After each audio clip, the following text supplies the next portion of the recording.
These people depend on government subsidies for healthcare. And they're protesting outside the offices of senators who are proposing cuts to their health insurance coverage.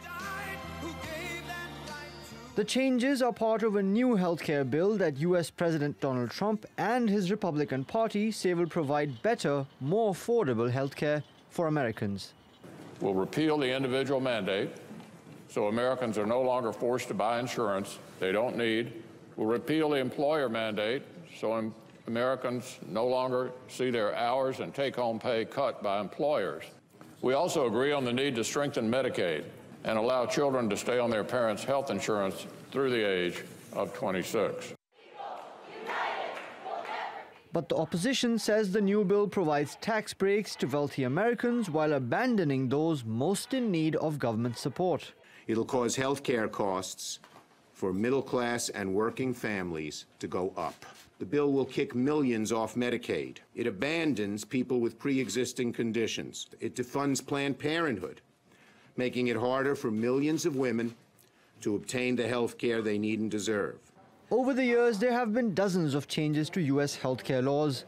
Insurance companies have been required to provide wider coverage, courts have punished companies for making exorbitant profits on medicines, and the government has poured money into hospitals and health programs.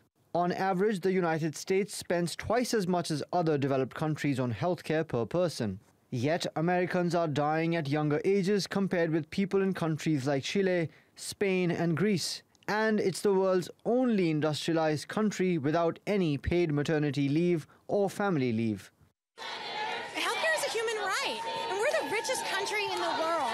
There's no reason why we can't afford to allocate money appropriately to support poor people.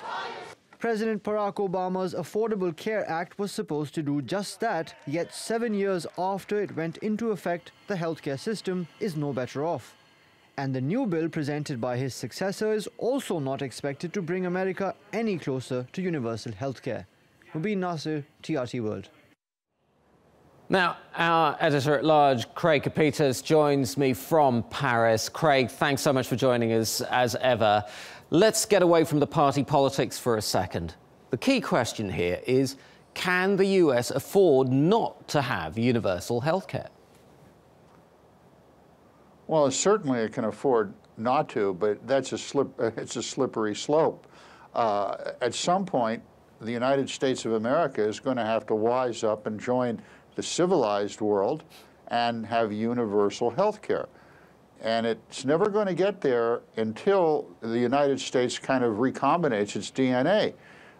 Health care cannot be based on profit. It cannot be based on lobbyists writing legislation. It cannot be based on pharmaceutical companies and insurance companies. Let's turn for a moment to where you are now in France. The World Health Organization has been saying for years that actually France has the best healthcare system in the world. What's France doing right?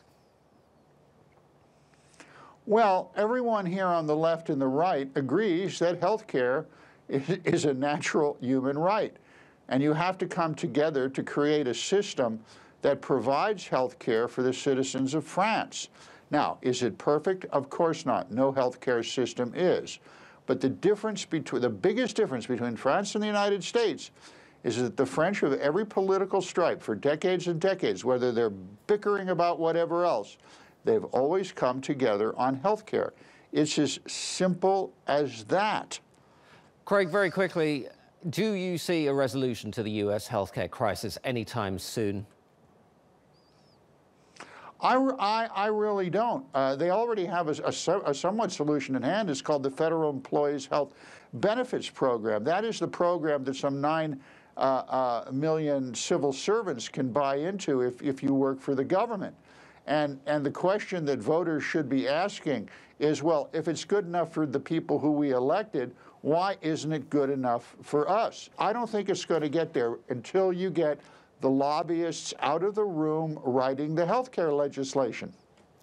Craig Copetas in Paris, thank you so much.